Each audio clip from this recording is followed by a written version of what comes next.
वळूयात नागपूरच्या बातमीकडे। नागपूरमध्ये हिंसाचारग्रस्तांचं सर्वेक्षण करण्यात आलंय आणि त्याचे तपशील आता समोर आलेले आहेत। नागपूर हिंसाचारामध्ये 60 वाहनांची तोडफोड झाली, 5 जण जखमी झाले, एका घराचं नुकसान झालं। प्रशासनाकडून नुकसानीचा अंदाज घेण्यासाठी करण्यात आलेल्या सर्वेक्षणातून ही प्राथमिक माहिती समोर येते। प्राथमिक सर्वेक्षणामध्ये 20 दुचाकी आणि 40 चारचाकींचं नुकसान झालंय, तसंच 2 जेसीबी क्रेन्स जाळण्यात आल्यात। उड्डाणपुलाच्या कामासाठी असलेल्या क्रेन्स जाळण्यात आल्यामुळे 70 लाख रुपयांचं नुकसान झालंय, असा कन्स्ट्रक्शन कंपनीचा दावा आहे। वाहनाचं पूर्ण नुकसान झाल्यास प्रति वाहन 50,000 रुपये नुकसान भरपाई मिळणार, अंशतः नुकसान झाल्यास प्रति वाहन 10,000 मिळणार, अशी ही माहिती कळतेय। विम्याचा लाभ घेतल्यास मात्र शासनाकडून नुकसान भरपाई मिळणार नाही, असंही कळतंय।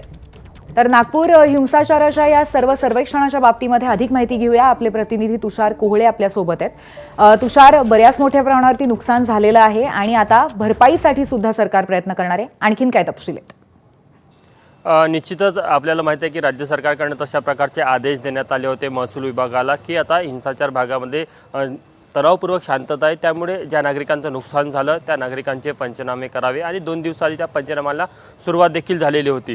त्यामध्ये आपल्याला पाहायला मिळालं की 40 चारचाकी वाहनाची मोठं नुकसान झालेलं होतं आणि 20 दुचाकी वाहनं जे अक्षरशः जाळून टाकण्यात आलेले होते।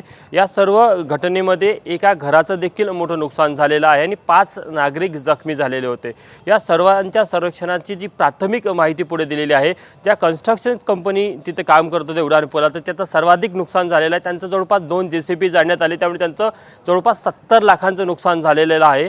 आणि ज्या 40 वाहनांना जाळण्यात आलं चारचाकी, त्यापैकी साधारण 14 असे वाहन आहे की ते पूर्णतः निकामी झालेले आहे, पूर्णतः जाळण्यात आलेले आहे।